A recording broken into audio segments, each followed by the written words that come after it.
Now to the Republican race, where Dr. Ben Carson is now the front runner in Iowa.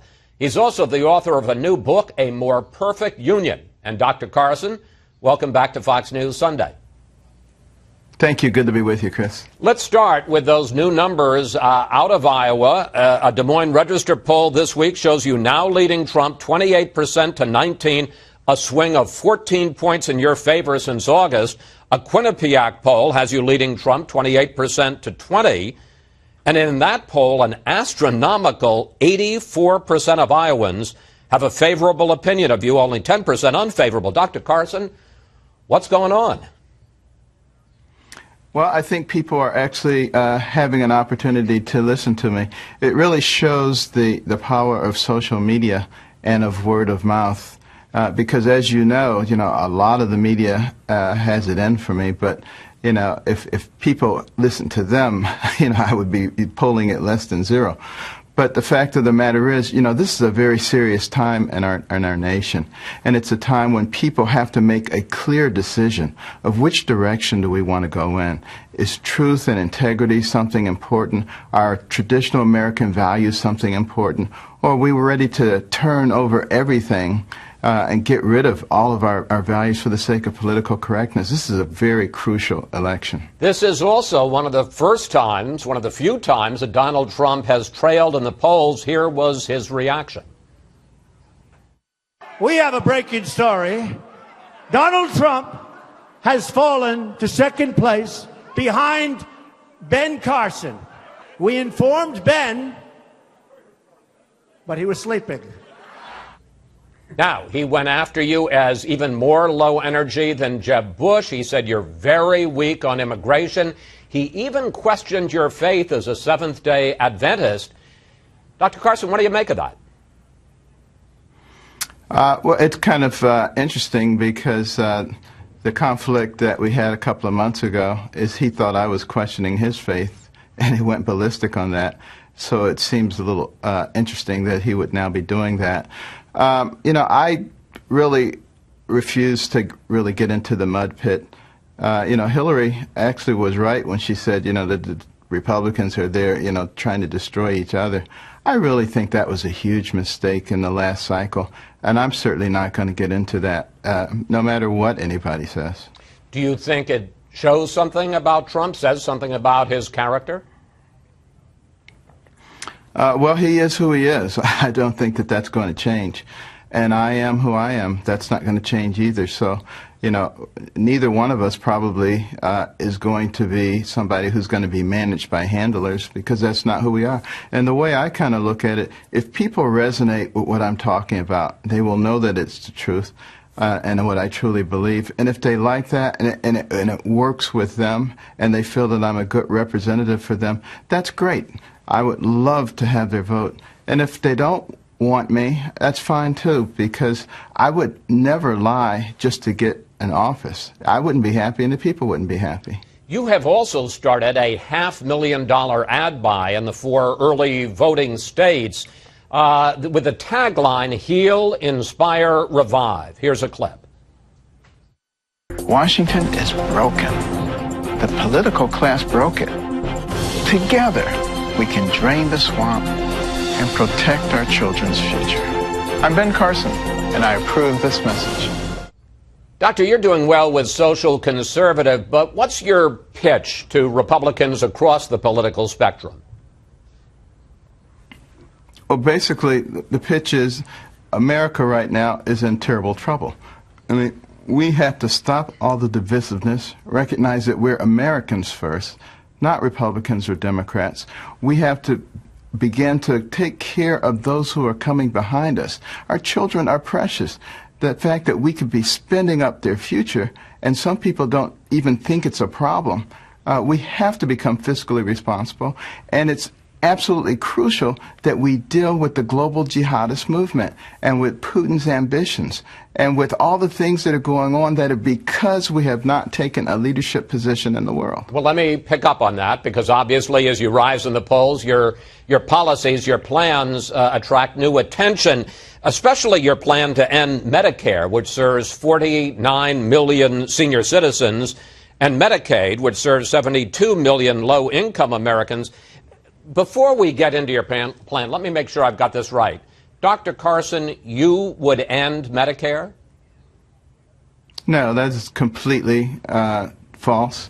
And that's a narrative that somebody's putting out there to scare people. What the program that I have outlined using health savings accounts starting from the time you are born until the time you die largely eliminates the need for people to be dependent on government programs like that. But I would never get rid of the programs. I would provide people with an alternative. I think they will see that the alternative that we're going to outline is so much better than anything else that they will flock to it. Let me make sure I've got this right, because there seems to me to be a bit of a change. So you're saying that you would have a choice. You could either do health savings accounts or you could have the traditional Medicare? Oh, yeah. I do not believe in imposing things upon people. I believe in presenting things that are so attractive that people will very quickly migrate to them. But here's the concern a lot of people have about this plan. You would give the same $2,000 a year to every individual, whether it's a low-income sick person. No. Well, that's what you were saying, sir. That's the old plan. That's been gone for several months now. The plan now for funding health savings accounts is using the same dollars that we use for traditional health care. We already spend twice as much per capita on health care as many other countries in the world, utilizing that money. The place where the government would come in is with the indigent, because that's where Medicaid comes in. The Medicaid budget is $400 to $500 billion a year, and we have 80 million people who participate, which is way too many, and we can fix that by fixing the economy. So how does the health savings account work if there's no government subsidy? Well, let me just tell you, I'm telling you right now, with the indigent people, 80 million into 400 billion goes 5,000 times. $5,000 each man, woman, and child. What could you buy with that? A concierge practice generally costs $2,000 to $3,000 a year, and you still have a couple $1,000s left over for your catastrophic insurance, which is much cheaper now because the only thing coming out of it is catastrophic insurance. But everything else is going to come out of your health savings account. How do you get the money for your health savings account? I'm not talking about Medicaid. I'm talking about Medicare, because you used to say that you were going to end Medicare and have a $2,000 government fee to every individual, man, woman, and child. That is off the table. We're not having the government do that. I don't want a big government program. The one thing about me, I'll tell you something. I'm not a politician, so I don't say that because I thought this a while ago before I had an opportunity to talk to a lot of economists and various people and cost it out, that I can't change my mind. One of the things that's very important about our country is we have a lot of incredibly smart people with a lot of experience doing things. I listen to that. When I'm out on the road, I listen to what people have to say. Because sir, how can you have a representative government? I don't mean to interrupt, but I'm a little confused. So if I'm just a regular person, I'm not indigent, and you're going to give me a health savings account, but you're not going to give me any money, why wouldn't I want Medicare? What's the advantage of the health savings account? Well, remember, you already, if you're a regular person, have a job. And they're already giving you some health benefits. So instead of that money going into the inefficient system that it goes in now, it gets divided and divvied up into your family's health savings account, over which you now have control, and to which you can contribute anything you want. That's the difference. But isn't that mean, that money is already there? Doesn't that mean that there's going to be government money going into my health savings account? If there's already government money going into it, it certainly could. Absolutely. And would that be $2,000? But not new government money. No, listen carefully, because this is a concept that sometimes can be confusing. Okay. The amount of money that we are already spending for health care in this country is astronomical. And it's almost twice as much as many other countries in the world, and yet we have terrible problems with access. If we take those same dollars and divert them into a system that gives you control over your home health care, you and your health care provider. Cut out the middleman, cut out the bureaucracy.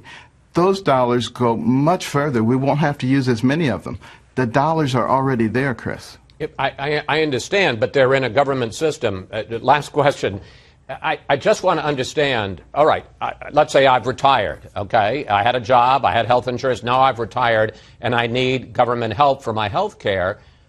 Where is that money coming from? The same place, the same dollars that would be going to you through Medicare would go into your health savings account. You continue to use it just like you have been using it. However, so in other words, there's a government grant to me as a senior citizen. If you decide you don't like that system and you prefer just to keep the system like it is, I'm not going to deny you the privilege of doing that. Well, this is interesting, obviously, to be continued, and as you know, and I suppose it's a good thing, with more prominence in the polls, more discussion of your proposals. Dr. Carson, thank you. Thanks for talking with us. And, of course, we'll see you again on the campaign trail, sir. Good luck. Always a pleasure. Thank you.